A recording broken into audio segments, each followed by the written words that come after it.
ಎಲ್ಲಿಗೂ ನಮಸ್ಕಾರ, welcome back to Sagar stories ಮಗ ಟಾಪ್ 5 ಕ್ರಿಕೆಟಿಂಗ್ ಅಪ್ಡೇಟ್ಸ್ ಎಲ್ಲರಿಗೂ ಸ್ವಾಗತ. ಮೊದಲನೇ ಅಪ್ಡೇಟ್ ಹೋಗ್ಬಿಡೋಣ ಪಟ್ ನನಗೆ ಅದಕ್ಕಿಂತ ಮುಂಚೆ ಬೇಗ ಚಾನಲ್ ಸಬ್ಸ್ಕ್ರೈಬ್ ಹಾಕೊಂಡಿದ್ದಾರೆ.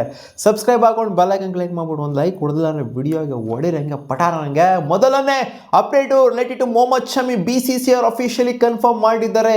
NCA ಇಂದ ಕ್ಲಿಯರೆನ್ಸ್ ಸಿಕ್ಕಿಲ್ಲ, ಮೊಹಮ್ಮದ್ ಶಮಿ ಫಿಟ್ ಇದ್ದಾರೆ ಅಂತ. ಅದರಿಂದ ಆಸ್ಟ್ರೇಲಿಯಾ ಸೀರೀಸ್ ಏನಿದೆ BGT 2 ಮ್ಯಾಚ್ ಮಿಕ್ಕಿದೆಲ್ಲ, ಇದಕ್ಕೆ ಬಹುಶಃ ಬರ್ಬೋದು ಇವರು ಅಂತ ಅನ್ಕೊಂಡಿದ್ವಿ ಎಲ್ಲರೂ ಕೂಡ, ಬಂದರೂ ಬರ್ಬೋದು ಅಂತ. ಬಟ್ ಕ್ಲಿಯರೆನ್ಸ್ ಸಿಕ್ಕಿಲ್ಲ, ಇವರು ಫಿಟ್ ಆಗಿ ಇಲ್ಲ ಸದ್ಯದ ಮಟ್ಟಿಗೆ, ಅದಕ್ಕೋಸ್ಕರ ನಾವು ಆಡಿಸ್ತಾ ಇಲ್ಲ ಅಂತ NCA ರಿಪೋರ್ಟ್ ಮಾಡಿದೆ. ಆ್ಯಂಡ್ BCCI ಕೂಡ ಅಫಿಷಿಯಲಿ ಕನ್ಫರ್ಮ್ ಮಾಡಿದೆ. Shami ruled out of border Gavaskar trophy ಅಂತ. ಫಸ್ಟ್ ಆಫ್ ಆಲ್ ಯಾವಾಗ ಬಂದಿದ್ರು ರೂಲ್ಡ್ ಔಟ್ ಆಗೋದಕ್ಕೆ? ಇಂಡಿಯಾದಲ್ಲೇ ಇದ್ದಾರೆ ತಾನೆ ಅಂತ ಹೇಳ್ತೀರಾ? ಅವ್ರು ರಿಪೋರ್ಟ್ ಮಾಡೋದನ್ನ ಹೇಳ್ತಾ ಇದ್ದೀನಿ ಗುರು. ಆ್ಯಂಡ್ ರೀಪ್ಲೇಸ್ಮೆಂಟ್ ಕೂಡ ಆಗಿದೆ ಅಶ್ವಿನ್ ಅವರ ಜಾಗದಲ್ಲಿ. Update number 2, champions trophy 2025 related update. ನಾನು ಆಲ್ರೆಡಿ ಡೆಡಿಕೇಟೆಡ್ ಆಗಿ ವಿಡಿಯೋ ಮಾಡಿದ್ದೀನಿ. ಆ ವಿಡಿಯೋದಲ್ಲಿ ಇದ್ರ ಬಗ್ಗೆ ಮಾತಾಡಿರಲಿಲ್ಲ. Reserve day related, reserve day ಇದೆಯಂತೆ ಗುರು. ಇನ್ ಕೇಸ್ ಮಳೆ ಬಂದು ಅದು ಇದು ಏನಾದ್ರು ಆಯಿತು ಅಂತಂದರೆ ರಿಸರ್ವ್ ಡೇ ಇದೆಯಂತೆ. ಸೆಮಿಫೈನಲ್ 1ಗೆ ಸೆಮಿಫೈನಲ್ 2ಗೆ ಎರಡಕ್ಕೂ ಕೂಡ ರಿಸರ್ವ್ ಡೇ ಇಲ್ಲ. ಸೆಮಿಫೈನಲ್ 2ಗೆ ಮಾತ್ರ ರಿಸರ್ವ್ ಡೇ ಇದೆ. ಸೆಮಿಫೈನಲ್ 1ಗೆ ಏನಕ್ಕಿಲ್ಲ ಅಂದರೆ 4ನೇ ತಾರೀಕು ಆಗ್ತಾ ಇದೆ. ಮಾರ್ಚ್ 4ನೇ ತಾರೀಕು ಸೆಮಿಫೈನಲ್ 1, ಸೆಮಿಫೈನಲ್ 2 ಮಾರ್ಚ್ 5ನೇ ತಾರೀಕು. ಅದಾದ್ಮೇಲೆ ಸ್ವಲ್ಪ ಗ್ಯಾಪ್ ಇದೆ. ಮಾರ್ಚ್ 9ನೇ ತಾರೀಕು ಫೈನಲ್ ಇರೋದು ಚಾಂಪಿಯನ್ಸ್ ಟ್ರೋಫಿದು. ಆದ್ದರಿಂದ ಅದಕ್ಕೆ ಮಾತ್ರ ರಿಸರ್ವ್ ಡೇ ಇದೆಯಂತೆ. ಸೆಮಿಫೈನಲ್ 1ಗೆ ರಿಸರ್ವ್ ಡೇ ಇಲ್ಲ, ಸೆಮಿಫೈನಲ್ 2ಗೆ ಏನಕ್ಕೆ ರಿಸರ್ವ್ ಡೇ ಅಂದರೆ ಅಲ್ಲಿ ಗ್ಯಾಪ್ ಇದೆಯಲ್ಲ, ಅದಕ್ಕೋಸ್ಕರ ರಿಸರ್ವ್ ಡೇ ಅಂತೆ. ಇಲ್ಲಿ ಸೆಮಿಫೈನಲ್ 1ಗೂ ಕೂಡ ರಿಸರ್ವ್ ಡೇ ಇಟ್ಟಿತ್ತು ಅಂತಂದರೆ ಆಗಿತ್ತು. ಇಲ್ಲೊಂಥರ ಫೇರ್ ಗೇಮ್ ಅಂತ ಅನ್ಸೋದಿಲ್ಲ. ಒಂದಕ್ಕೆ ಮಾತ್ರ ರಿಸರ್ವ್ ಡೇ, ಒಂದಕ್ಕೆ ರಿಸರ್ವ್ ಡೇ ಇಲ್ಲ ಅಂತ. ಗೊತ್ತಿಲ್ಲ, ದುಬೈಲಿ ಆಡಿಸ್ತಾರೆ ಅಂತ ಕಾಣಿಸಿದೆ. ಅಲ್ಲೇನು ಮಳೆಗಳೇನು ಬರದೇ ಇರೋ ಕಾರಣದಿಂದ ರಿಸರ್ವ್ ಡೇ ಏನಕ್ಕೆ ಅವಶ್ಯಕನ ಇದು ಅಂತ ಅನಿಸಿರಬಹುದು. ಆ್ಯಂಡ್ ಫೈನಲ್ಗೂ ಕೂಡ ರಿಸರ್ವ್ ಡೇ ಇದೆಯಂತೆ. ಮಾರ್ಚ್ 10ನೇ ತಾರೀಕು will be the reserve day. ಇಲ್ಲಿ ಸೆಮಿಫೈನಲ್ 2ಗೆ ಮಾರ್ಚ್ 6ನೇ ತಾರೀಕು will be the reserve day. ನೋಡೋಣ ಅದು ಹಿಂಗೆ ಹೋಗುತ್ತೆ ಅಂತ. ಅಪ್ಡೇಟ್ ನಂಬರ್ 3, ಮೆಲ್ಬೋರ್ನಲ್ಲಿ 4th ಟೆಸ್ಟು, ಬಾಕ್ಸಿಂಗ್ ಡೇ ಟೆಸ್ಟ್ಗೆ ಪ್ರಿಪರೇಷನ್ ಅಂತೂ ಜೋರಾಗಿ ನಡೀತಾ ಇದೆ. ಮೆಲ್ಬೋರ್ನ್ ಪ್ರಾಕ್ಟೀಸ್ನ ನಡೆಸ್ತಾ ಇದ್ದಾರೆ ಎರಡೂ ತಂಡಗಳನ್ನು ಕೂಡ. ಇದರಲ್ಲಿ ಒಂಥರ ಪಾರ್ಶಾಲಿಟಿ ಮಾಡಿದ್ರಂತೆ ಕ್ರಿಕೆಟ್ ಆಸ್ಟ್ರೇಲಿಯಾದವರು. ನೆಟ್ಟಿಗಿರೋಂಥ ವಿಕೆಟ್ನ ಕೊಟ್ಟಿರಂತೆ ಪ್ರಾಕ್ಟೀಸ್ ಮಾಡ್ಕೊಳ್ಳೋದಕ್ಕೆ. ಪ್ರಾಕ್ಟೀಸ್ ಪಿಚಸ್ನ ಚೆನ್ನಾಗಿರೋವಂಥದ್ದು ಇವ್ರಿಗೆ ಕೊಟ್ಟಿರೋಂಥ ಆಸ್ಟ್ರೇಲಿಯಾಗೆ. ಆ್ಯಂಡ್ ಕಳಪೆ ಆಗಿರೋಂಥದ್ದು ವರ್ಸ್ಟ್ ಆಗಿರೋದನ್ನ ಇಂಡಿಯಾಗೆ ಕೊಟ್ಟಿದ್ದಾರಂತೆ. ಇಲ್ಲಿ ಪ್ರಾಕ್ಟೀಸ್ ಮಾಡ್ಕೊಳ್ಳಿ ನೀವು ಅಂತ. ಸೊ ಯಾವ ನ್ಯಾಯ ಆಗಿರೋ ಅಂತ ಕೇಳ್ಬೋದು ಫ್ಯಾನ್ಸ್ಗಳು ಇವಾಗ. ಆ್ಯಂಡ್ ಅನ್ಹ್ಯಾಪಿ ಆಗಿದ್ರಂತೆ ಇಂಡಿಯನ್ ಟೀಮು ಈ ಥರ ಪ್ರಾಕ್ಟೀಸ್ ವಿಕೆಟ್ಗಳನ್ನೆಲ್ಲ ನೋಡ್ಬಿಟ್ಟು. ಏನು ಗುರು, ನಾವೇನು ಇಲ್ಲಿ ಗತಿ ಇಲ್ಲದೆ ಬಂದಿದ್ದೀವಿ ಇಲ್ಲಿ ಆಡೋದಕ್ಕೆ? ನನ್ನ ಮಗಳರ ಕರೆಕ್ಟಾಗಿ ಕೊಡಬೇಕು ತಾನೆ, ಕೊಟ್ಟರೆ ಇಬ್ಬರು ಒಂದೇ ಥರದ್ದು ಕೊಡಬೇಕು ತಾನೆ ಅಂತ. ಇವಾಗ ಇನ್ನೂ ಸ್ವಲ್ಪ ಜನ ಹೇಳ್ತಾರೆ, ಗುರು ಕಿತ್ತೋಗಿರೋ ಕೆರಾತರ ಆಗಿರೋಂಥ ವಿಕೆಟ್ಗಳನ್ನೇ ಆಡ್ತು ಅಂತಂದರೆ ಚೆನ್ನಾಗಿ ಪ್ರಾಕ್ಟೀಸ್ ಆಗುತ್ತೆ.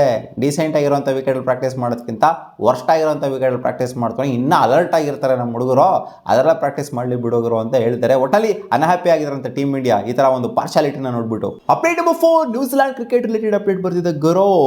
ಶ್ರೀಲಂಕಾ ಮೇಲೆ ಅವರಿಗೆ ಸೀರೀಸ್ ಇದೆ, ODI ಸೀರೀಸ್ ಇದೆ, ಇನ್ನೇನು ಚಾಂಪಿಯನ್ಸ್ ಟ್ರೋಫಿ ಕೂಡ ಬರ್ತಾ ಇದೆ. ಸೊ ಇದಕ್ಕೆ ಅವರು ಪ್ರಿಪ್ರೇಷನ್ ಥರನೇ ಇದೆ ಇದು ಆ್ಯಕ್ಚುಲಿ ನೋಡ್ತು ಅಂತಂದರೆ.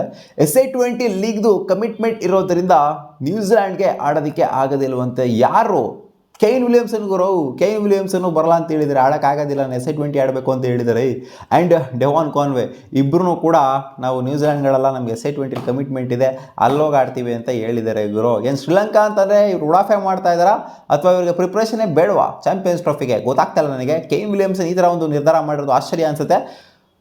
ಏನಕ್ಕೆ ಗುರು ಆಶ್ಚರ್ಯ? ಪಾಪ ಎಲ್ಲ ಕಡೆ ಅಂಡರ್ಎಸ್ಟಿಮೇಟ್ ಮಾಡ್ತಿದ್ದಾರೆ ಕೆ ವಿಲಿಯಮ್ಸನ್. ಹೇಗೆಂದ್ರೆ IPL ಕೂಡ ಇಲ್ಲ, ಇನ್ನೆಲ್ಲ ಆಡಬೇಕು ಪಾಪ, ಹೋಗ್ಬಿಟ್ಟು ಇನ್ನೂ ದುಡ್ಡು ಮಾಡ್ಕೋಬೇಕು, ಎಲ್ಲರೂ ಹೋಗಿ ಮಾಡ್ಕೊಳ್ಳಿ ಬಿಡು ಅಂತ ಹೇಳ್ತೀರಾ.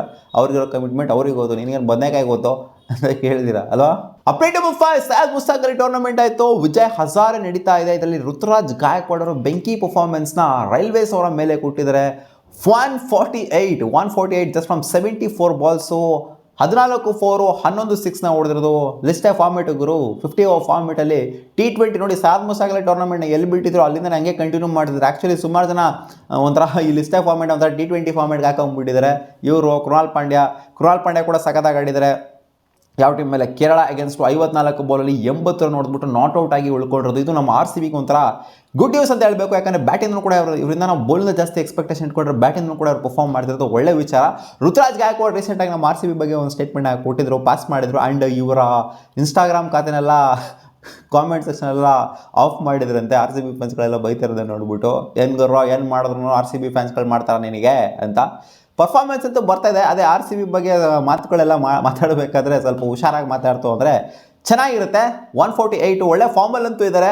74 ಬಾಲಲ್ಲಿ ಲಿಸ್ಟರ್ ಫಾರ್ಮಲ್ಲಿ ಈ ರೇಂಜಿಗೆ ಆಡಿದ್ದಾರೆ ಅಂತಂದರೆ ಸಖತ್ ಕ್ಲಾಸಿಕ್ ಫಾರ್ಮಲ್ಲಿದ್ದಾರೆ. ಇಂಡಿಯನ್ ಟೀಮಿಗೆ ಕಮ್ ಬ್ಯಾಕ್ ಮಾಡಬೇಕು ಅಂತಂದರೆ RCB ಬಗ್ಗೆ ಮಾತಾಡೋದನ್ನ ಬಿಡಬೇಕು. ಸಿಗೋಣ ಮುಂದಿನ ವಿಡಿಯೋದಲ್ಲಿ ಗಾಯ್ಸ್. ಇದಿಷ್ಟು ಆಗಿತ್ತು ಟಾಪ್ 5 ಕ್ರಿಕೆಟಿಂಗ್ ಅಪ್ಡೇಟ್ಸ್. ನಿಮಗೆ ವಿಡಿಯೋ ಇಷ್ಟ ಆಗಿತ್ತು ನಾವು ಲೈಕ್ ಮಾಡಿ, ನಮ್ಮ ಯೂಟ್ಯೂಬ್ ಚಾನಲ್ ಸಬ್ಸ್ಕ್ರೈಬ್ ಆಗಿಲ್ಲ ಅಂದರೆ ಸಬ್ಸ್ಕ್ರೈಬ್ ಕೂಡ ಆಗಬಹುದು. ವಾ